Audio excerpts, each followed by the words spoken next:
Hi അസ്സലാമു അലൈക്കും. Welcome back to our channel. നമ്മുടെ പുതിയൊരു വീഡിയോയിലേക്ക് എല്ലാ കൂട്ടുകാർക്കും സ്വാഗതം. അപ്പോൾ ഇന്നത്തെ നമ്മളെ വീഡിയോ നല്ല അടിപൊളിയായിട്ട് നല്ല ടേസ്റ്റി ആയിട്ട് പെട്ടെന്ന് ഉണ്ടാക്കാൻ പറ്റിയിട്ടുള്ള നല്ലൊരു ഫ്രൈഡ് റൈസിൻ്റെ റെസിപ്പി ആയിട്ടാട്ടോ വന്നിട്ടുള്ളത്. നമുക്ക് കാറ്ററിംഗ് ഒക്കെ ഉണ്ടാകുമ്പോൾ പുറത്തേക്ക് നമ്മൾ ഫ്രൈഡ് റൈസൊക്കെ ഉണ്ടാക്കി കൊടുക്കുമ്പം ഈ ഒരു രീതിയിലാണ് കേട്ടോ ഫ്രൈഡ് റൈസ് ഉണ്ടാക്കി കൊടുക്കാറ്. അപ്പോൾ കഴിച്ചിട്ട് ഒരുപാട് പേര് നല്ല അഭിപ്രായം പറഞ്ഞിട്ടുള്ളൊരു റെസിപ്പിയാണ്. അപ്പോൾ നമുക്ക് വീഡിയോ ഒന്ന് കണ്ടോ കേട്ടോ. വീഡിയോ കാണുമ്പോൾ ഇഷ്ടപ്പെട്ടാൽ ലൈക്ക് ചെയ്യാൻ മറക്കരുതേ. അപ്പോൾ ഞാൻ കുറച്ച് ചിക്കൻ ഇവിടെ കഴുകി വെച്ചിട്ടുണ്ട്. ഒരു 1.5 കിലോ ചിക്കൻ ഉണ്ടാവും കേട്ടോ അത്. അപ്പോൾ നമ്മളിപ്പോൾ ഉണ്ടാക്കുന്നത് 3 കപ്പ് അരി വെച്ചിട്ടാണ് പിന്നെ ഫ്രൈഡ് റൈസ് ഉണ്ടാക്കുന്നത്. അപ്പോൾ ഞാൻ ഇതിൽ എല്ലില്ലാത്ത പീസൊക്കെ നോക്കിയിട്ട് ചെറിയ പീസാക്കിയിട്ട് അതേപോലെ കട്ട് ചെയ്തെടുത്തിട്ടുണ്ട്. അപ്പോൾ ചിക്കനൊക്കെ നമ്മൾ കുറച്ച് നേരത്തെ തന്നെ കഴുകി വെച്ചതേനി കേട്ടോ.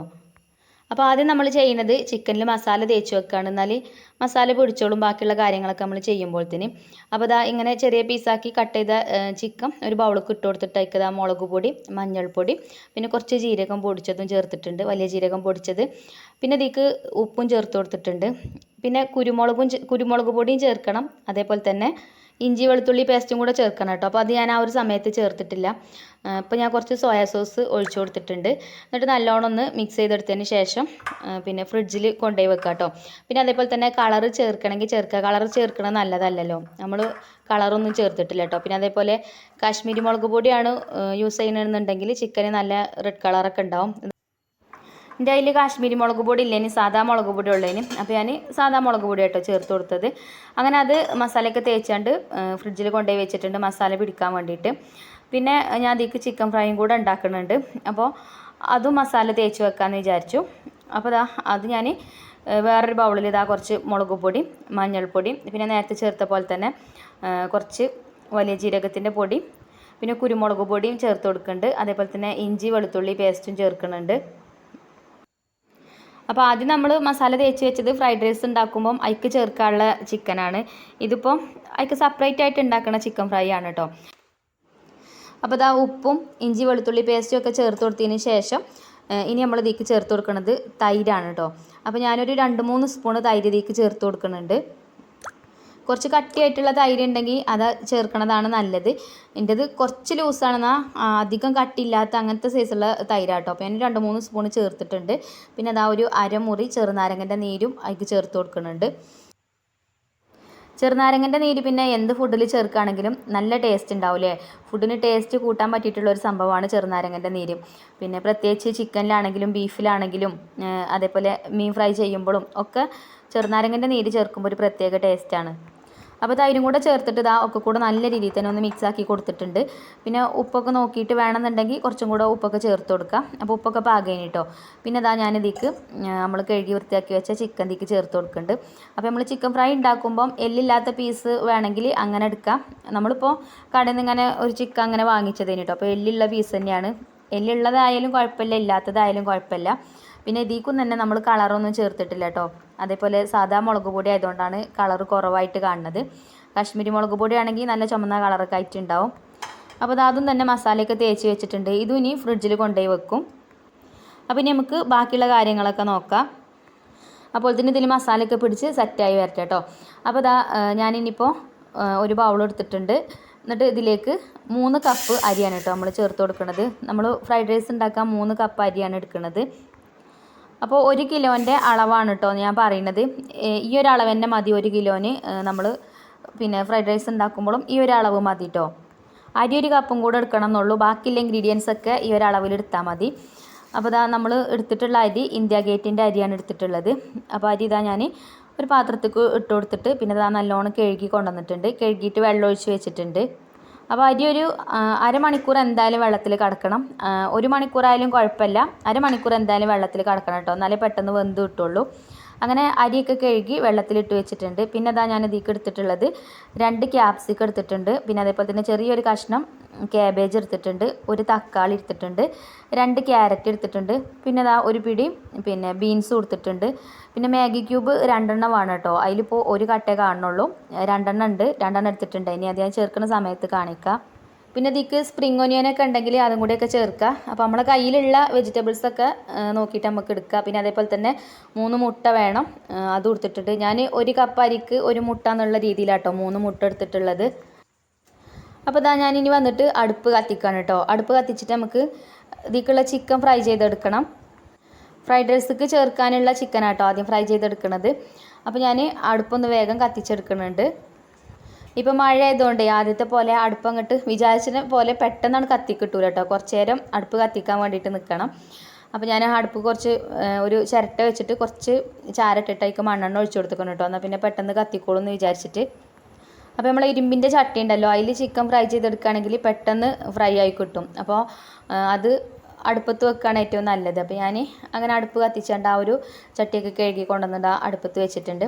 അപ്പോൾ ഇനി ആ ഒരു ചട്ടി ചൂടാവട്ടെ. അത് നല്ല കനമുള്ള ചട്ടി ആയതുകൊണ്ട് പെട്ടെന്ന് ചൂടാവില്ല, നല്ലോണം തീ കത്തിയിട്ട് തന്നെ വേണം. അപ്പോൾ തീ അടി കൂടെ കത്തുന്നുണ്ട് കേട്ടോ, മേലേക്ക് പുകയൊക്കെ വരുന്നുണ്ട്. അങ്ങനെ ചട്ടി ചൂടാക്കാൻ വെച്ചതിന് ശേഷം പിന്നെ നമുക്ക് ഫ്രൈ ചെയ്യാനുള്ള ചിക്കനൊക്കെ ഞാനിത് അടുത്ത് കൊണ്ടുവന്നിട്ടുണ്ട് ഫ്രിഡ്ജിൽ നിന്ന്. അപ്പോൾ അത് അതിലേക്ക് ഞാൻ ഇഞ്ചി വെളുത്തുള്ളി പേസ്റ്റും കുരുമുളക് പൊടിയും കൂടെ ചേർത്തിന് കേട്ടോ. അപ്പോൾ നിങ്ങൾ മസാലയൊക്കെ തേച്ച് വെക്കണ ആ ഒരു സമയത്ത് തന്നെ ചേർത്തോളേണ്ടി. ഞാൻ എൻ്റെ അടുത്ത് ആ ഒരു സമയത്ത് കുരുമുളക് പൊടിച്ചതില്ലേനി, പിന്നെ കറണ്ടും പോയിട്ടുണ്ടായിന് കേട്ടോ. അപ്പോൾ പൊടിക്കാൻ അപ്പോൾ ഗതികേടായി. അപ്പോൾ അതുകൊണ്ടാണ് ആ ഒരു സമയത്ത് ചേർക്കാഞ്ഞത്. പിന്നെ ഇഞ്ചി വെളുത്തുള്ളിയൊക്കെ പേസ്റ്റ് ആക്കിയിട്ട് ചേർക്കുകയാണ് ഇങ്ങനെ ചിക്കൻ ഫ്രൈ ഒക്കെ ഉണ്ടാക്കുമ്പോൾ നല്ലത്. അല്ലെങ്കിൽ ചട്ടിൻ്റെ അടിയിൽ ഒട്ടിപ്പിടിക്കും കേട്ടോ നമ്മൾ ഫ്രൈ ചെയ്തെടുക്കുന്ന സമയത്ത്. അപ്പോൾ ആ ചട്ടിയൊക്കെ ചൂടായിട്ടുണ്ടേനി. ചട്ടി ചൂടായപ്പോൾ ഞാൻ ഓയിലൊക്കെ ഒഴിച്ചു കൊടുത്തു. ഓയിൽ ചൂടായിട്ട് ഇതാ നമ്മൾ ചിക്കൻ ഇതിലേക്ക് ഇട്ടിട്ടുണ്ട്. തീ നല്ലോണം കത്തുകയാണെങ്കിൽ പെട്ടെന്ന് തന്നെ ഫ്രൈ ആയി കിട്ടും കേട്ടോ അത്. അപ്പോൾ അങ്ങനെ ഇളക്കി കൊടുത്ത് ഇത് ഫ്രൈ ചെയ്തെടുക്കുന്നുണ്ട്. അപ്പോൾ ഞാൻ വീഡിയോ സ്പീഡ് കൂട്ടിയിട്ടാണ് കേട്ടോ. അത്ര പെട്ടെന്നൊന്നും ഫ്രൈ ആയി കിട്ടിയിട്ടില്ല. നിങ്ങൾക്ക് അറിയാലോ ചിക്കൻ ഫ്രൈ ആവാൻ എത്ര ടൈം വേണ്ടി വരും എന്നൊക്കെ ഉള്ളത്. നമ്മൾ ഫ്രൈ ചെയ്തെടുക്കുന്ന സമയത്ത് നമുക്ക് അറിയാലോ. അപ്പോൾ അതിനനുസരിച്ചിട്ടൊക്കെ വേവിച്ചെടുക്കുക. അങ്ങനെ അത് ഞാൻ അടുപ്പത്തുനിന്ന് വാങ്ങിയിട്ടുണ്ട്. പിന്നെ അതാ ഇനി നമുക്ക് അരി വേവിച്ചെടുക്കണം. അപ്പോൾ അതിനുള്ള വെള്ളമാണ് കേട്ടോ അടുപ്പത്ത് വെച്ചിട്ടുള്ളത്. അരി നമ്മൾ തിളപ്പിച്ച് ഊറ്റിയെടുക്കുക കേട്ടോ ചെയ്യണത്. അപ്പോൾ കുറച്ചധികം വെള്ളം വേണം. അങ്ങനെ വെള്ളമൊക്കെ അടുപ്പത്ത് വെച്ച് കൊടുത്തിട്ടുണ്ട്. ഇനി തീ നല്ലോണം കത്തിച്ച് കൊടുക്കുക. അപ്പോൾ ആ ഒരു ഇത് ചൂടായി വരുന്ന ആ ഒരു സമയം നമുക്ക് വെറുതെ നിൽക്കേണ്ട ആവശ്യമില്ല. നമ്മളെ വെജിറ്റബിൾസ് ഒന്നും കട്ട് ചെയ്തെടുത്തിട്ടില്ല കേട്ടോ. അപ്പോൾ ഇനി നമുക്ക് വേഗം അതൊക്കെ ഒന്ന് പോയിട്ട് കട്ട് ചെയ്തെടുക്കുക. അപ്പോൾ ആദ്യം ഞാൻ ബീൻസാണ് കേട്ടോ കട്ട് ചെയ്തെടുക്കുന്നത്. ബീൻസ് പിന്നെ കത്രി കൊണ്ട് ഇങ്ങനെ ചെറുതാക്കിയിട്ട് കട്ട് ചെയ്തെടുക്കുകയാണ് ചെയ്യുന്നത്. ഒക്കെ ചെറിയതാക്കിയിട്ട് നല്ല കനല്ലാത്ത രീതിയിൽ വേണം കട്ട് ചെയ്തെടുക്കാൻ. അപ്പോൾ അതൊക്കെ കട്ട് ചെയ്തെടുത്തിട്ടുണ്ട്. പിന്നെ തക്കാളി എല്ലാവരും ചേർക്കലുണ്ടോ അല്ലേന്ന് എനിക്കറിയില്ല. ഞാൻ തക്കാളി ചേർക്കലുണ്ട് കേട്ടോ. പിന്നെ നമ്മൾ 2 ക്യാപ്സിക്കം എടുത്തിനല്ലോ, 1 ക്യാപ്സിക്കം ഇപ്പോൾ ഞാൻ അതിലേക്ക് എടുത്തിട്ടുള്ളൂ കേട്ടോ. പിന്നെ അതേപോലെ തന്നെ ബീൻസൊക്കെ എടുത്തത് ഒക്കെ കട്ട് ചെയ്തെടുത്തിട്ടുണ്ട്. പിന്നെ അതേപോലെ ക്യാബേജും ക്യാരറ്റും ഒക്കെ കനം കുറഞ്ഞ് അങ്ങനെ കട്ട് ചെയ്തെടുത്തിട്ടുണ്ട്. ഇനിയിപ്പോൾ ഇതാ ഒരു ബൗൾ എടുത്തിട്ട് ആ ഒരു ബൗളിലേക്ക് നമ്മൾ എടുത്ത് വെച്ചാൽ ഒരു 3 മുട്ടയും പൊട്ടിച്ചൊഴിച്ച് കൊടുക്കുന്നുണ്ട്. പിന്നെ ഫ്രൈഡ് റൈസൊക്കെ പലരും പല രീതിയിൽ ഉണ്ടാക്കും. അപ്പോൾ ഞാൻ ഉണ്ടാക്കുന്ന ഒരു രീതിയാണ് ഞങ്ങളായിട്ട് ഷെയർ ചെയ്യുന്നത്. അപ്പോൾ നിങ്ങൾ കമൻറ്റിലൂടെ പറയണം കേട്ടോ, നിങ്ങൾ ഈ ഒരു രീതിയിലാണോ ഉണ്ടാക്കൽ എന്നൊക്കെ ഒന്ന് കമൻറ്റ് ചെയ്യുകൊണ്ട്. അപ്പോൾ ഇതാ 3 മുട്ട ഞാൻ പൊട്ടിച്ചൊഴിച്ച് കൊടുത്തിട്ടുണ്ട് ബൗൾക്ക്. എന്നിട്ട് ഇതാദ്യക്ക് കുറച്ച് കുരുമുളക് പൊടി ചേർത്ത് കൊടുത്തിട്ടുണ്ട്. പിന്നെ അതേപോലെ തന്നെ ഈ ആവശ്യത്തിനുള്ള ഉപ്പും ചേർത്ത് കൊടുക്കുക. എന്നിട്ട് നല്ലോണം മിക്സ് ചെയ്തെടുക്കുക. അപ്പോൾ മുട്ട നമുക്ക് ചിക്കി എടുക്കാനുള്ളതാണ് കേട്ടോ. അപ്പോൾ അതൊക്കെ എല്ലാവർക്കും അറിയാം. പിന്നെ എന്നാലും നമ്മളെ വീഡിയോ കാണുന്ന തന്നെ ചില കൂട്ടുകാരൊക്കെ ഉണ്ട്. പിന്നെ ഇപ്പോൾ കല്യാണം കഴിഞ്ഞ കുട്ടികളൊക്കെ ഉണ്ട്, കുക്കിംഗ് പഠിച്ചു വരുന്ന കുട്ടികൾ. അപ്പോൾ ഒരിക്കലും അറിയില്ലല്ലോ, അതുകൊണ്ട് അങ്ങനെ ഡീറ്റെയിൽ ആയിട്ട് പറയാമെന്നുള്ളൂ കേട്ടോ. അപ്പോൾ ഇതെന്നും കേൾക്കണവരാണെങ്കിൽ കേട്ട് മടുത്തിട്ടുണ്ടാവൂലേ. പിന്നെ നമ്മളെ ചാനലിക്ക് പുതിയ പുതിയ കൂട്ടുകാരിങ്ങനെ വന്നുകൊണ്ട് നിൽക്കണ്ടല്ലോ. അപ്പോൾ ഒരിക്കൊന്നും അറിയില്ലല്ലോ, അത് വിചാരിച്ചിട്ട് അങ്ങനെ പറയുന്ന കേട്ടോ. അപ്പോൾ നമ്മൾ ചിക്കൻ ഫ്രൈ ചെയ്തെടുത്തിനല്ലോ, അതൊന്ന് പിന്നെ ഒന്ന് ചെറുതാക്കിയിട്ട് ഒന്നും കൂടെ പിച്ചി കൊടുത്തിട്ടുണ്ട് ഞാൻ കൈകൊണ്ട്. അങ്ങനെ അതൊക്കെ ഒന്ന് റെഡിയാക്കി വെച്ചു. പിന്നെ കുക്ക് ചെയ്യാനുള്ളൂ കേട്ടോ ഇനി. അപ്പോൾ ആ ഒരു സമയമൊക്കെ ആയപ്പോഴത്തേന് നമ്മൾ ചോറിന് വെച്ച വെള്ളം തിളച്ചിട്ടുണ്ടേനി. അപ്പോൾ ഇതാ വെള്ളത്തേക്ക് ഞാൻ ചെറിയൊരു കഷ്ണം മാഗി ക്യൂബിൻ്റെ ഒരു കഷ്ണമാക്കി ചേർത്ത് കൊടുത്തിട്ടുണ്ട്. പിന്നെ ആവശ്യത്തിന് ഉപ്പും ചേർത്ത് കൊടുത്തിട്ടുണ്ട്. പിന്നെ അതാ നമ്മൾ അരി കഴുകി വെച്ചിരുന്നല്ലോ, വെള്ളത്തിലിട്ട് വെച്ചിരുന്നല്ലോ. ഇപ്പോൾ അരിയൊക്കെ നല്ലോണം കുതിർന്ന് നിൽക്കണം കേട്ടോ. ഇപ്പോൾ ഏകദേശം 1 മണിക്കൂറൊക്കെ ആയിട്ടുണ്ട് നമ്മൾ അരി വെള്ളത്തിലിട്ടിട്ട്. അങ്ങനെ ആദ്യത്തെ വെള്ളമൊക്കെ ഊറ്റിക്കളഞ്ഞതിന് ശേഷം അരി ഇതിലേക്ക് ഇട്ട് കൊടുത്തിട്ടുണ്ട്. പിന്നെ അരികൾ തമ്മിൽ ഒട്ടിപ്പിടിക്കാതെക്കാൻ വേണ്ടിയിട്ട് പിന്നെ കുറച്ച് ഓയിൽ ഒഴിച്ചു കൊടുക്കുന്നത് നല്ലതാണ് കേട്ടോ. അങ്ങനെ കട്ട കെട്ടി വരില്ല. ഇല്ലെങ്കിൽ നമ്മളെ തിളച്ച വെള്ളത്തേക്ക് അരിയിട്ട് കൊടുത്തു കഴിഞ്ഞാൽ ഇടയ്ക്കിടയ്ക്ക് ഇങ്ങനെ കട്ട കെട്ടി വരും കേട്ടോ, ഇടയ്ക്കിടയ്ക്ക് ഇളക്കി കൊടുത്തിട്ടില്ല എന്നുണ്ടെങ്കിൽ. അപ്പോൾ അങ്ങനെ ആ ഓയിൽ ഒഴിച്ചു കൊടുത്തു കഴിഞ്ഞാൽ ആ ഒരു കുഴപ്പമൊന്നും ഉണ്ടാവില്ല. നമുക്ക് ഇടയ്ക്കൊന്ന് വന്ന് ഇളക്കി നോക്കിയാൽ മതി. അങ്ങനെ തീയൊക്കെ നല്ലോണം കത്തിച്ചു കൊടുത്ത് അതവിടെ അടച്ച് വെച്ചിട്ടുണ്ട്. ഇനി അത് വെന്ത് വരുമ്പോഴത്തേന് ഇനി നമുക്ക് ബാക്കിയുള്ള കാര്യങ്ങളൊക്കെ ചെയ്യാം. അപ്പോൾ ഇതാ നമ്മളിവിടെ പിന്നെ മുട്ട ചിക്കി എടുക്കുകയാണ് കേട്ടോ. അതിനിതാ ഞാനൊരു പാൻ ഇവിടെ കരണ്ടടുപ്പുമ്മൽ വെച്ചിട്ടുണ്ട്. അതിക്ക് കുറച്ച് സൺഫ്ലവർ ഓയിൽ ഒഴിച്ചു കൊടുത്തിട്ടുണ്ട്. ഇനി നമ്മൾ സാധാരണ മുട്ട ചിക്കി എടുക്കണ പോലെ തന്നെ നമുക്ക് മുട്ട ചിക്കി എടുക്കാം. അപ്പോൾ ദാ ഞാൻ ഇതിലേക്ക് മുട്ട ഒഴിച്ചു കൊടുത്തിട്ടുണ്ട്. അപ്പോൾ ഇടയ്ക്കിടയ്ക്ക് നമുക്ക് മുട്ട ഒന്ന് കടിക്കാൻ കിട്ടണം എന്നുണ്ടെങ്കിൽ കുറച്ച് വലിയ പീസാവണ്ടേ. അപ്പോൾ ഞാൻ കുറച്ച് വലിയ പീസാക്കിയിട്ടാണ് കേട്ടോ അങ്ങനെ ചിക്കി എടുത്തിട്ടുള്ളത്. അപ്പോൾ അത് ആ മുട്ടയൊക്കെ ഇപ്പോൾ വെന്ത് കിട്ടിയിട്ടുണ്ട്. ഇനി നമുക്ക് പിന്നെ വെജിറ്റബിൾസൊക്കെ ഒന്ന് വേവിച്ചെടുക്കാം. അപ്പോൾ ഞാൻ ഇവിടെ വേറൊരു സ്റ്റീലിൻ്റെ കടായി അടുപ്പത്ത് വെക്കുന്നുണ്ട്. ഇതിലേക്ക് നമ്മൾ സൺഫ്ലവർ ഓയിലാണ് കേട്ടോ ഒഴിച്ചു കൊടുക്കുന്നത്. അപ്പോൾ നമ്മൾ കടായിയൊക്കെ ചൂടായി വന്നിട്ടുണ്ട്. അപ്പോൾ ഞാൻ ഇതിലേക്ക് ഓയിൽ ഒഴിച്ചു കൊടുത്തിട്ടുണ്ട്. ഇനി നമുക്ക് ഇതിലേക്ക് ഒരു 2-3 ഏലക്കായ, അതേപോലെ ചെറിയൊരു കഷ്ണം 2 കഷ്ണം പട്ട, പിന്നെ കറാമ്പൂ 2 എണ്ണം അതൊക്കെ ചേർത്ത് കൊടുക്കുക. കുറേ ഒന്നും വേണ്ട, കുറച്ച് മതി കേട്ടോ. അപ്പോൾ അത് ചേർത്ത് കൊടുത്തിട്ടുണ്ട് ആദ്യം. എന്നിട്ട് അതൊന്ന് പൊട്ടി വന്നതിന് ശേഷം പിന്നെ കുറച്ച് വെളുത്തുള്ളി ചെറുതാക്കിയിട്ട് അരിഞ്ഞെടുത്തിട്ടുണ്ട്. ഇനി ഒരു 8-10 അല്ലി വെളുത്തുള്ളി ഉണ്ട്, അത് ചെറുതാക്കിയിട്ട് അരിഞ്ഞിട്ട് അത് അതിലേക്ക് ചേർത്ത് കൊടുത്തിട്ടുണ്ട്. പിന്നെ വെളുത്തുള്ളി ഇങ്ങനെ മൂത്ത് വരുമല്ലോ, വെളുത്തുള്ളി മൂത്ത് വരുമ്പോൾ നല്ലൊരു സ്മെല്ലും ഉണ്ടാവില്ലേ. അതൊന്ന് മൂത്ത് വന്നതിന് ശേഷം ഇനി നമുക്ക് ഓരോ വെജിറ്റബിൾസും ആയി ഇട്ടിട്ട് ഇളക്കി കൊടുക്കാം. ഒരുപാട് നല്ലോണം അങ്ങോട്ട് വേവിച്ച് വെന്ത് കുഴഞ്ഞു പോകേണ്ട ആവശ്യമില്ല കേട്ടോ വെജിറ്റബിൾസൊന്നും. എന്നാൽ പാകത്തിന് വേവും വേണം. നല്ലോണം വെന്ത് കഴിഞ്ഞാൽ ഇതിൻ്റെയൊക്കെ കളറ് മാറും. അപ്പോൾ പാകത്തിന് വെന്താൽ മതി കേട്ടോ. പിന്നെ നമ്മളിത് ലാസ്റ്റ് ഒന്ന് ദം ചെയ്തെടുക്കും ചെയ്യുന്നുണ്ട്. അപ്പോൾ ആ ഒരു ചൂടിൽ കടന്നിട്ട് അങ്ങനെയും വേവും. അങ്ങനെ ആദ്യം ഞാൻ ബീൻസാണ് കേട്ടോ ചേർത്ത് കൊടുത്തത്. എന്നിട്ട് നല്ലോണം ഒന്ന് ഇളക്കി കൊടുത്തു, ഒന്ന് വഴറ്റിയെടുത്തു. എന്നിട്ട് അതിന് ശേഷം ക്യാരറ്റ് അരിഞ്ഞത് ചേർത്തിട്ടുണ്ട്, അതും ഒന്ന് വഴറ്റി കൊടുത്തതിന് ശേഷം പിന്നെ നമ്മൾ ക്യാബേജ് അരിഞ്ഞതും ചേർത്ത് കൊടുത്തു.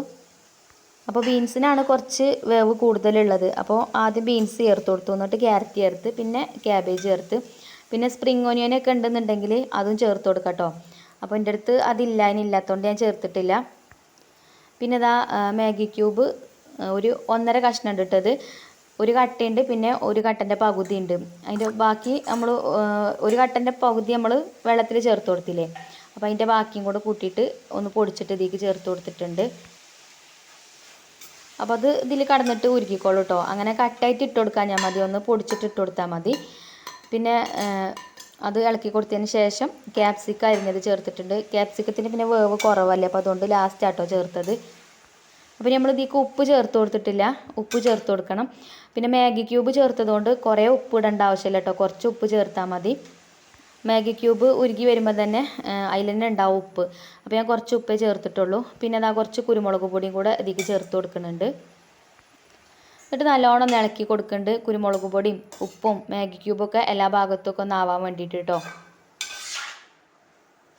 പിന്നെ കുരുമുളക് പൊടി ഉപ്പൊക്കെ ചേർക്കുന്നതിൻ്റെ മുന്നേ തക്കാളി അരിഞ്ഞതും ചേർത്തിട്ടുണ്ടെങ്കിൽ കേട്ടോ, വീഡിയോയിൽ കണ്ടിട്ടുണ്ടാവും, പറയാൻ മറന്നതേക്കാരം. അപ്പോൾ ഇനി അധികം നമുക്ക് കുക്ക് ചെയ്തെടുക്കേണ്ട ആവശ്യമില്ല. ജസ്റ്റ് നല്ലോണം ഒന്ന് ഇളക്കി കൊടുത്തതിന് ശേഷം നമുക്ക് തീ ഓഫാക്കി കൊടുക്കാം. അപ്പോൾ ഒരു ചട്ടി കടന്നിട്ട് തന്നെ ഒന്നും കൂടെ ചൂടാവും ഇനി. പിന്നെ അതേപോലെ നമുക്ക് ദം ചെയ്തെടുക്കണം പറഞ്ഞല്ലേ ഞാൻ, അപ്പോൾ വെന്തോളും. അങ്ങനെ അതൊക്കെ അടുപ്പത്തുനിന്ന് വാങ്ങി വെച്ചു. പിന്നെ നമ്മൾ ചോറ് നോക്കിയപ്പോൾ ചോറ് വെന്തിട്ടുണ്ടായിനി. അപ്പോൾ ഇത് വേവണത് എങ്ങനെ നോക്കൽ വെച്ചാൽ ഇതിൻ്റെ അരി ഇങ്ങനെ വളഞ്ഞു വരുമല്ലോ, ആ വളഞ്ഞു വരുന്ന സമയത്ത് നമുക്ക് ഊറ്റിയെടുക്കാം കേട്ടോ, നല്ലോണം വെന്ത് കുഴഞ്ഞു പോവണ്ട. അപ്പോൾ ഞാൻ ഓട്ടപാത്രത്തേക്കാണ് ഊറ്റിയെടുത്തിട്ടുണ്ടെങ്കിൽ പിന്നെ അതിൽ തന്നെ നിന്ന് കഴിഞ്ഞാൽ അത് നല്ലോണം വേവേറും കേട്ടോ. പിന്നെ ഒരു തട്ടിക്ക് മാറ്റി കൊടുത്തു. എന്നിട്ട് നല്ലോണം ഒന്നും ചൂടാറിയിട്ടില്ല, ചൂടാറിയിട്ട് ചേർക്കുകയാണെങ്കിൽ അങ്ങനെയും ചേർക്കാം. കുറച്ച് ചൂടൊക്കെ ഉണ്ട് കേട്ടോ, കുഴപ്പമൊന്നുമില്ല. നമ്മൾ പാകത്തെ വേവിനല്ലേ അരി ഊറ്റിയെടുത്തിക്കണത്, അതുകൊണ്ട് കുഴപ്പമൊന്നുമില്ല കേട്ടോ. പിന്നെ ഇനിയിപ്പോൾ ചൂടാറണമെന്നുണ്ടെങ്കിൽ ഫാനിൻ്റെ ചോട്ടിൽ കൊണ്ടുപോയി വെച്ചാലും മതി. അപ്പോൾ ഇനി ഞാൻ ഇത് ദം ചെയ്തെടുക്കാം കേട്ടോ. അപ്പോൾ ഒരു ചെമ്പ് എടുത്തിട്ടുണ്ട്. ആ ഒരു ചെമ്പിൻ്റെ അടിയിൽ നമ്മൾ ചിക്കൻ ഫ്രൈ ചെയ്തെടുത്ത ഓയിൽ ഉണ്ടായിരുന്നല്ലോ, അത് ആദ്യം ഒഴിച്ചു കൊടുത്തു. എന്നിട്ട് അതിലേക്ക് കുറച്ചും കൂടെ സൺഫ്ലവർ ഓയിൽ ഒഴിച്ചിട്ടുണ്ട് കേട്ടോ. പിന്നെ നമ്മൾ വേവിച്ച് വെച്ച വെജിറ്റബിൾസ് ചേർത്ത് കൊടുത്തു. പിന്നെ ചിക്കൻ വേവിച്ചത് ചേർത്ത് കൊടുത്തു. അതേപോലെ മുട്ട ചിക്കി എടുത്തത് ചേർത്ത് കൊടുത്തു. ഇങ്ങനെ ലെയറായിട്ടാണ് കേട്ടോ ഞാൻ ചേർത്ത് കൊടുക്കുന്നത്. എന്നിട്ട് അതിൻ്റെ മേലേക്ക് ഇനി നമ്മൾ കുറച്ച് ചോറിട്ട് കൊടുക്കും. പിന്നെ സവാളയൊക്കെ ഫ്രൈ ചെയ്തുകൊണ്ട് ഇതിൻ്റെ ഇടയിൽ കൂടെയൊക്കെ ചേർക്കണമെങ്കിൽ നിങ്ങൾക്ക് ചേർക്കാം കേട്ടോ. ഞാൻ അങ്ങനെയൊന്നും ചെയ്തിട്ടില്ല. അതൊന്നും ചേർത്തിട്ടില്ലെങ്കിലും ഇങ്ങനെ കഴിക്കാൻ തന്നെ നല്ല ടേസ്റ്റാണ് കേട്ടോ നമ്മളെ ഫ്രൈഡ് റൈസ്. പിന്നെ നമ്മൾ വേറെ സെപ്പറേറ്റ് ആയിട്ട് പിന്നെ ചിക്കൻ ഫ്രൈ ചെയ്തെടുക്കണില്ല എന്നുണ്ടെങ്കിൽ ഇതേപോലെ നമ്മളിപ്പോൾ ചിക്കൻ ഇപ്പോൾ ഫ്രൈ ചെയ്തെടുത്തല്ലോ, ഇതിപ്പോൾ ഈ ചേർത്ത ചിക്കൻ ആ ഒരു ചിക്കൻ കുറച്ചും കൂടെ അളവ് കൂട്ടിയാൽ മതി. അപ്പോൾ രണ്ടാമത്തെ ലെയറും ഇപ്പോൾ ഇട്ട് കൊടുത്തിട്ടുണ്ട് കേട്ടോ. പിന്നെ ചോറൊക്കെ ചേർത്ത് കൊടുത്തു. അതിൻ്റെ മേലേക്കും ഇതേപോലെ മുട്ട ചിക്കിയതും ചിക്കൻ വേവിച്ചതും ഒക്കെ ചേർത്ത് കൊടുത്തു. പിന്നെ വെജിറ്റബിൾസ് വേവിച്ചതൊക്കെ ചേർത്ത് കൊടുത്തിട്ടുണ്ട്. ഇനി ഇതിൻ്റെ മേലേക്കും നമുക്ക് ചോറിട്ട് കൊടുക്കുക. എന്നിട്ട് പിന്നെ അതിൻ്റെ മേലെ അങ്ങനെ ലെയറായിട്ട് ചെയ്യാം കേട്ടോ.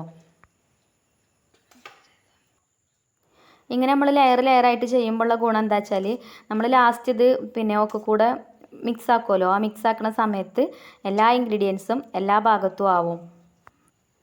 അപ്പോൾ നമ്മൾ 3 ലെയറായിട്ടാണ് കേട്ടോ ഇപ്പോൾ ഇത് ചെയ്യണത്. പിന്നെ ലാസ്റ്റ് നമ്മളിതൊന്ന് ദം ചെയ്തെടുക്കും ചെയ്യുന്നുണ്ട് കേട്ടോ. നമ്മളിപ്പോൾ വിറകടുപ്പിലാണല്ലോ കുക്ക് ചെയ്തിട്ടുണ്ടായിരുന്നത്. അപ്പോൾ അടുപ്പിൽ നല്ല കനലുണ്ട്. അപ്പോൾ അടുപ്പത്ത് തന്നെ ചെയ്യാമെന്നാണ് ഞാൻ വിചാരിക്കുന്നത്. ഇനി അടുപ്പത്തല്ലെങ്കിൽ ഗ്യാസുമ്മലാണെങ്കിലും ചെറിയ തീയിലിട്ടിട്ട് കുറച്ച് സമയം ഒന്ന് വെക്കുകയാണെന്നുണ്ടെങ്കിൽ നമ്മളെ ഫ്രൈഡ് റൈസ് അടിപൊളിയായിട്ട് കിട്ടും കേട്ടോ. അപ്പോൾ ഇതാ നമ്മളിപ്പോൾ ലാസ്റ്റ് ലെയറും ഇട്ട് കൊടുത്തിട്ടുണ്ട്. ഇനി ഇതിൻ്റെ മേലെ കൂടെ കുറച്ച് ചോറ് ഇട്ട് കൊടുക്കണം. പിന്നെ ഞാൻ നേരത്തെ പറഞ്ഞ പോലെ തന്നെ അതിലേക്ക് നമ്മൾ പിന്നെ ഓയിലൊന്നും ഒഴിച്ചിട്ടില്ല. ഫസ്റ്റ് നമ്മൾ കുറച്ച് ഓയിൽ ഒഴിച്ച് കൊടുത്തല്ലോ. പിന്നെ ചിക്കൻ ഫ്രൈ ചെയ്തതും പിന്നെ അതേപോലെ കുറച്ച് സൺഫ്ലവർ ഓയിലും ഒഴിച്ചിട്ടുണ്ട് ഇനിയും. അപ്പോൾ അതുകൊണ്ട് നമ്മൾ അടുപ്പത്ത് വെക്കുമ്പോൾ അടിയിൽ പിടിക്കണ പേടിയൊന്നുമില്ല. തീ കത്തിക്കണ്ട കേട്ടോ. ഒരു 10 മിനിറ്റ് കനലുള്ള അടുപ്പത്ത് വെച്ചാൽ മതി. ഇനിയിപ്പോൾ ഗ്യാസുമ്മലാണെന്നുണ്ടെങ്കിൽ സിമ്മിലിട്ട് വെച്ചാൽ മതി. ഒരു 10 മിനിറ്റ് അത്ര മതി കേട്ടോ. അങ്ങനെ ലാസ്റ്റ് ലെയർ ചോറൊക്കെ ഇട്ട് കൊടുത്തതിന് ശേഷം അതിൻ്റെ മേലെ കൂടെ ഞാൻ കുറച്ച് നെയ്യ് ഇട്ട് കൊടുത്തിട്ടുണ്ട് ഇനി. അപ്പോൾ അത് താല്പര്യം ഉണ്ടെങ്കിൽ ചെയ്താൽ മതി, ഇല്ലെങ്കിൽ സ്കിപ്പ് ചെയ്യുക. പക്ഷേ കുറച്ച് നെയ്യ് ഒഴിച്ച് കൊടുക്കുമ്പം ആ ഒരു ചോറ് നമ്മളിങ്ങനെ മിക്സ് ആക്കുന്ന സമയത്ത് നല്ലൊരു ടേസ്റ്റ് ആയിക്കാരം കേട്ടോ. ആ നെയ്യിൻ്റെ ഒരു ഫ്ലേവർ എല്ലാ ഭാഗത്തും എത്തുമ്പോൾ. ഇനി ഞാൻ അലുമിനിയം ഫോയിലിൻ്റെ പേപ്പർ വെച്ചിട്ടൊന്ന് അടച്ചു കൊടുക്കുന്നുണ്ട്. നല്ല ടൈറ്റായിട്ടുള്ള അടപ്പുണ്ടെന്നുണ്ടെങ്കിൽ ഇങ്ങനെ ചെയ്യേണ്ട ആവശ്യമില്ല കേട്ടോ. ഇത് ഈ ഒരു ചെമ്പിൻ്റെ അടപ്പല്ല. അപ്പോൾ അതുകൊണ്ടാട്ടോ ഞാൻ ഫോയിൽ പേപ്പർ വെച്ചൊന്ന് കവർ ചെയ്തെടുത്തത്. ടൈറ്റായിട്ടുള്ള അടപ്പാണെങ്കിൽ അത് മതി, ആവി പുറത്തേക്ക് പോവാതെ നിന്നാൽ മതി. അപ്പോൾ ഇത് അടുപ്പിൽ കണ്ടില്ലേ, അത്യാവശ്യം നല്ല കനലുണ്ട് കേട്ടോ. നമ്മളിപ്പോൾ ചോറ് അരിയൊക്കെ വേവിച്ചെടുത്തത് ഇപ്പോൾ ഇതിലല്ലേ, അപ്പോൾ നല്ല കനലുണ്ട് കേട്ടോ. അപ്പോൾ ഞാൻ അടുപ്പത്ത് വെച്ചിട്ടുണ്ട്. എന്നിട്ട് അതിൻ്റെ മേലെതാ നമ്മൾ ചോറ് ഊറ്റിയപ്പോഴുള്ള ഒരു ചൂടുള്ള വെള്ളം ഉണ്ടായിരുന്നല്ലോ, അതൊരു പാത്രത്തിലാക്കി വെച്ചിട്ടുണ്ട്. പിന്നെ അതിൻ്റെ മേലെ ഒരു വെയിറ്റും വെച്ച് കൊടുത്തിട്ടുണ്ട്. അപ്പോൾ അങ്ങനെ ഒരു 10 മിനിറ്റ് ഇവിടെ കിടക്കട്ടെ. അപ്പോൾ ആ ഒരു സമയം കൊണ്ട് നമുക്ക് ഇതിലേക്കുള്ള സാലഡൊക്കെ ഒന്ന് റെഡിയാക്കി എടുക്കാം. അപ്പോൾ ഞാൻ ഒരു ക്യാരറ്റും ഒരു സവാളയും ഇതേപോലെ ചോപ്പറിലിട്ടൊന്ന് ചോപ്പ് ചെയ്തെടുത്തിട്ടുണ്ടേന്. പിന്നെ അതിലേക്ക് കുറച്ച് കറിവേപ്പിൻ്റെ ഇല ചെറുതാക്കി അരിഞ്ഞിട്ട് കൊടുക്കുന്നുണ്ട്. പിന്നെ പച്ചമുളകും അരിഞ്ഞിട്ട് കൊടുക്കുന്നുണ്ട്. പിന്നെ കുക്കുമ്പറൊക്കെ ഉണ്ടെങ്കിൽ ചേർത്ത് കൊടുക്കുക. പിന്നെ ആവശ്യത്തിന് ഉപ്പും ചേർത്ത് കൊടുത്തു. ഇനിയിപ്പോൾ ഇതിലേക്ക് കുറച്ച് തൈര് ഒഴിച്ച് കൊടുക്കുന്നുണ്ട്. തൈരില്ലെങ്കിൽ പിന്നെ നമുക്ക് കുറച്ച് സുർക്ക ഒഴിച്ച് കൊടുത്താലും മതി. അങ്ങനെ സാലഡൊക്കെ റെഡിയാക്കി എടുത്തിട്ടുണ്ട്. ഇനിയിപ്പോൾ നമുക്ക് ചിക്കൻ ഫ്രൈ ചെയ്തെടുക്കണം. അപ്പോൾ ചിക്കനൊക്കെ ഞാൻ ഫ്രിഡ്ജിൽ നിന്ന് എടുത്തു കൊണ്ടുവന്നിട്ടുണ്ട് കേട്ടോ. ഇനി ഇതിലേക്ക് കുറച്ച് കോൺഫ്ലവർ ചേർക്കുന്നുണ്ട്. 2 സ്പൂൺ കോൺഫ്ലവറും ചേർക്കുന്നുണ്ട്. 2 സ്പൂൺ അരിപ്പൊടിയും ചേർക്കുന്നുണ്ട്. അപ്പോൾ നമ്മളെ ചിക്കന് നല്ല മുരിഞ്ഞിട്ടുള്ള നല്ല അടിപൊളി ചിക്കൻ ആവാൻ വേണ്ടിയിട്ടാണ് കേട്ടോ കോൺഫ്ലവറും അരിപ്പൊടിയൊക്കെ ചേർത്ത് കൊടുക്കുന്നത്. ഇനി നല്ലോണം ഒന്ന് മിക്സ് ചെയ്തെടുക്കാം. അപ്പോൾ നമ്മൾ ഫ്രിഡ്ജിൽ കുറച്ച് നേരത്തെ തന്നെ ഇത് ഉപ്പും മുളകൊക്കെ തേച്ച് വെച്ചതുകൊണ്ട് നല്ലോണം മസാലയൊക്കെ പിടിച്ചിട്ടുണ്ടാവും. അപ്പോൾ കളറില്ലാത്ത എന്താ വെച്ചാൽ ഞാൻ പറഞ്ഞില്ലല്ലോ, കളറ് ചേർക്കാത്തതുകൊണ്ടാണ് കേട്ടോ. അതേപോലെ കാശ്മീരി മുളക് പൊടിയല്ല ചേർത്തിക്കണം, അതുകൊണ്ടാണ് കളറില്ലാത്തത്. അപ്പോൾ കളറൊന്നും ഇല്ലെങ്കിലും നല്ല ടേസ്റ്റുള്ള ചിക്കൻ ഫ്രൈ ആയിക്കാരം കേട്ടോ നമ്മളെ ഫ്രൈ. അപ്പോൾ നമുക്കതൊന്ന് ഫ്രൈ ചെയ്തെടുക്കണം. അപ്പോൾ പിന്നെ അരിപ്പൊടി കോൺഫ്ലവറൊക്കെ ചേർത്ത് മിക്സാക്കി അപ്പോൾ തന്നെ ഫ്രൈ ചെയ്തെടുക്കണം കേട്ടോ. അപ്പോൾ ഞാൻ ചട്ടി ചൂടാവാൻ വെച്ചിട്ടുണ്ട്. അപ്പോൾ ഇതിന് 10 മിനിറ്റ് ആയിട്ടുണ്ടേന്. അപ്പോൾ നമ്മളെ ഫ്രൈഡ് റൈസൊക്കെ ഞാൻ അടുപ്പത്തു നിന്ന് വാങ്ങി കൊണ്ടുവന്നിട്ടുണ്ട്. ഇനി ഇതൊന്ന് മിക്സ് ചെയ്തെടുക്കണം നമുക്ക്. അപ്പോൾ ഇത് നമ്മളെ ഫ്രൈഡ് റൈസ് അടിപൊളിയായിട്ട് കിട്ടിയിട്ടുണ്ട് കേട്ടോ. അപ്പോൾ നമ്മൾ അധികം ഓയിലൊന്നും ഇതിലേക്ക് വേറെ ഒഴിച്ച് കൊടുക്കുകയോ ഒന്നും ചെയ്തിട്ടില്ല. കുറച്ച് നെയ്യ്, ഒരു 1.5 സ്പൂൺ നെയ്യൊക്കെ ലാസ്റ്റ് നമ്മൾ ചേർത്തിട്ടുള്ളൂ. പിന്നെ നമ്മൾ ലെയറായിട്ടാണ് വെജിറ്റബിൾസും ചിക്കനും മുട്ട ചിക്കിയതൊക്കെ ചേർത്ത് കൊടുത്തത്. അതുകൊണ്ട് നമുക്ക് മിക്സ് ചെയ്തെടുക്കുന്ന സമയത്തും വലിയ ബുദ്ധിമുട്ടില്ല. എല്ലാ ഇൻഗ്രീഡിയൻസും എല്ലാ ഭാഗത്തും ആയിട്ടുണ്ടാവും. അപ്പോൾ ഞാനിതൊക്കെ ഒന്ന് മിക്സ് ചെയ്തെടുത്തിട്ടുണ്ട്. ഇനി നമുക്ക് ഇതിലേക്ക് കുറച്ച് നാരങ്ങ നീര് ചേർത്ത് കൊടുക്കണം കേട്ടോ. അപ്പോൾ നാരങ്ങ നീരും കൂടെ ചേർത്ത് ഒന്നും കൂടെ അങ്ങോട്ട് മിക്സ് ചെയ്തെടുത്ത് കഴിഞ്ഞാൽ നമ്മളെ ഫ്രൈഡ് റൈസ് റെഡിയാവും. അപ്പോൾ നമ്മളെ ഫ്രൈഡ് റൈസിൻ്റെ റെസിപ്പി നിങ്ങൾക്ക് ഇഷ്ടപ്പെട്ടിട്ടുണ്ടാവും കേട്ടോ വിചാരിക്കണത്. അപ്പോൾ എന്തായാലും നിങ്ങൾ കമൻറ്റ് ചെയ്യണം, ഇഷ്ടപ്പെട്ടാലും ഇഷ്ടപ്പെട്ടിട്ടില്ലെങ്കിലും ഒക്കെ. അപ്പോൾ ഇനി ഞാൻ ചിക്കനും കൂടെ ഒന്ന് ഫ്രൈ ചെയ്തെടുക്കട്ടെ, എന്നിട്ട് വിളമ്പി കാണിക്കാം. അപ്പോൾ ഇന്ന് നമ്മൾ ചിഞ്ചുമോൾ ഹോസ്റ്റലിൽ നിന്ന് വന്നിട്ടുണ്ട് കേട്ടോ. അപ്പോൾ ചിഞ്ചുമോളും കൂടെ വന്നപ്പോൾ ഇന്ന് സ്പെഷ്യലായിട്ട് ഉണ്ടാക്കിയതാണ് കേട്ടോ ഫ്രൈഡ് റൈസ്. അപ്പോൾ നമ്മളെ ചിക്കൻ ഫ്രൈ ഇവിടെ ആയും കൊണ്ട് നിൽക്കുന്നുണ്ട്. ഇപ്പോൾ വന്നിട്ടുണ്ട് കേട്ടോ. ഇതിൻ്റെ ഇടയിൽ കൂടെ അതും ഫ്രൈ ചെയ്തെടുക്കണുണ്ടായിന്. അപ്പോൾ അങ്ങനെ ഡീറ്റെയിൽ ആയിട്ട് ഫ്രൈ ചെയ്യണമൊന്നും കാണിച്ചിട്ടില്ല. ചിക്കനൊക്കെ ഫ്രൈ ചെയ്തെടുക്കാൻ എല്ലാവർക്കും അറിയാമല്ലോ. മസാല കൂട്ടണത് ഞാൻ കാണിച്ചില്ലേ. അപ്പോൾ ചിക്കനും തന്നെ പുറം ഭാഗമൊക്കെ മൊരിഞ്ഞ് ഉള്ളൊക്കെ നല്ല സോഫ്റ്റായിട്ട് നല്ല അടിപൊളിയായിട്ട് കിട്ടിയിട്ടുണ്ട്. അപ്പോൾ നമുക്കിനി ഫ്രൈഡ് റൈസ് ഒന്ന് വിളമ്പി നിങ്ങൾക്ക് കാണിച്ചു തരാം കേട്ടോ. അപ്പോൾ ഇത് ഫുഡ് കഴിക്കാനൊന്നും ആയിട്ടില്ല സമയം. അപ്പോൾ നമുക്ക് ഫുഡ് കഴിക്കാനാകുമ്പോഴത്തേന് സമയം ഒരുപാടാവും. രാത്രിയിലല്ലേ ഫുഡ് കഴിക്കുക. അപ്പോൾ ഇതിപ്പോൾ ഒരു മഗ്‌രിബിൻ്റെ ബാങ്ക് കൊടുക്കാനൊക്കെ ആയി തുടങ്ങിയിട്ടുണ്ട് കേട്ടോ ഇപ്പോൾ സമയം. അപ്പോൾ നമുക്ക് രാത്രി ആയാൽ കിച്ചണിൽ ക്ലിയർ ഉണ്ടാവില്ല വീഡിയോ എടുക്കുമ്പോഴേ, ലൈറ്റിൻ്റെ കുറവ് നല്ലോണം ഉണ്ടാവും. അപ്പോൾ നമ്മളെ ഫ്രൈഡ് റൈസൊക്കെ ഇതാ ഞാനൊരു പ്ലേറ്റിക്ക് വിളമ്പിയിട്ടുണ്ട്. പിന്നെ 2-3 ചിക്കൻ്റെ പീസും വെച്ച് കൊടുത്തിട്ടുണ്ട്. ചിക്കൻ പീസും അടിപൊളിയാട്ടോ, കാണാൻ കളറില്ലെങ്കിലും അടിപൊളിയാണ്. അപ്പം ഈ ഫ്രൈഡ് റൈസൊക്കെ കഴിക്കാൻ കൊതിയാവുമ്പോൾ ചില ആൾക്കാരൊക്കെ റെസ്റ്റോറൻറ്റിലൊക്കെ പോയിട്ട് വാങ്ങി കഴിക്കും. അപ്പോൾ അതിൻ്റെ ഒന്നും ആവശ്യമില്ല, നമ്മളെ വീട്ടിൽ നമുക്ക് ഇതേപോലെ ഉണ്ടാക്കിയെടുക്കുക. നല്ല അടിപൊളിയായിട്ട് തന്നെ കിട്ടും. അപ്പോൾ നമ്മളിത് 3 കപ്പ് അരി 1.5 കിലോ ചിക്കനും വെച്ചിട്ടാട്ടോ ഇത് ഉണ്ടാക്കിയത്. അപ്പോൾ എന്തായാലും ഒരു 6-7 പേർക്ക് വയറ് നിറച്ച് കഴിക്കാനുള്ള ഫുഡ് ഇതുണ്ട്. അപ്പോൾ നിങ്ങൾക്ക് എല്ലാവർക്കും നമ്മളെ ഇന്നത്തെ റെസിപ്പി ഇഷ്ടപ്പെട്ടിട്ടുണ്ടാവും എന്ന് വിചാരിക്കുകയാണ്. ഇഷ്ടപ്പെട്ടിട്ടുണ്ടെങ്കിൽ ലൈക്ക് ചെയ്യുക. അതേപോലെ നമ്മളെ ചാനൽ സബ്സ്ക്രൈബ് ചെയ്യാതെ കാണുന്ന ഏതെങ്കിലും കൂട്ടുകാരുണ്ടെങ്കിൽ ഒന്ന് സബ്സ്ക്രൈബ് ചെയ്ത് സപ്പോർട്ട് ചെയ്യുക. അപ്പോൾ നിങ്ങളെ ഫ്രണ്ട്സിനോ ഫാമിലിക്കൊക്കെ നമ്മളെ വീഡിയോ ഒന്ന് ഷെയർ ചെയ്ത് കൊടുക്കാനൊന്നും മറക്കരുത് കേട്ടോ. അപ്പോൾ ഇൻഷാ അല്ലാഹ് നല്ലൊരു വീഡിയോ ആയിട്ട് നമുക്ക് വീണ്ടും കാണാം. Thank you for watching.